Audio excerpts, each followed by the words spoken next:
Here's why I think teaching students at their reading level is of paramount importance. I'm Hilda Ryan with your quick tip for piano teachers. I find out where students' reading levels are at the interview. I give them music and have them read just a couple of measures, and then I give them something more difficult, start with really easy, get more and more difficult until they hit a wall, and I tell them that's coming, there's nothing wrong, everybody has a wall, and then we back it down a notch, and then we find the reading level. Now, I have taught more transfer students than I have started beginners.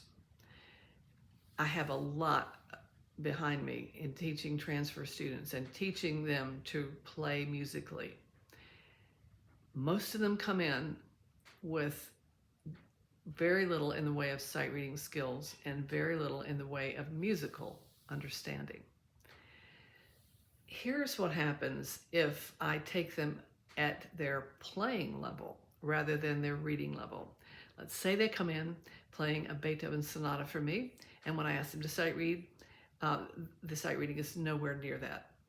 If I give them another Beethoven sonata, in the space of 3 measures, I will have probably corrected rhythm, articulation, pedal, balance, phrasing, and then I'm going to want to deal with something else, and it's going to be too much.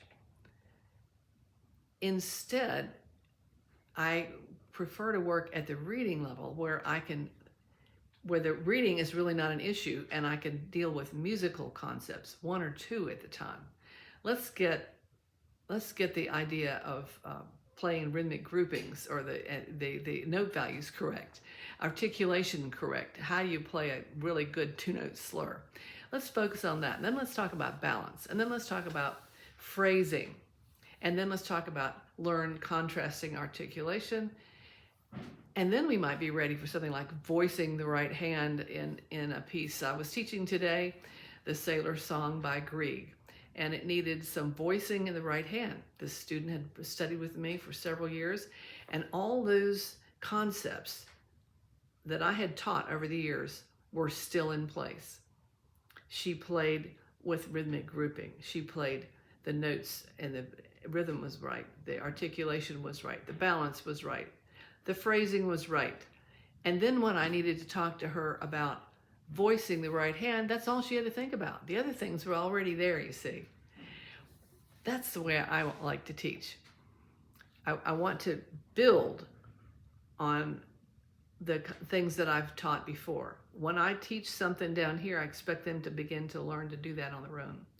And then I'm going to teach the next concept and the next concept and the next concept. Now, if something goes awry down here, I will stop and correct it. But that's what has worked for me for years and years. And I hope that's a helpful concept for you to consider.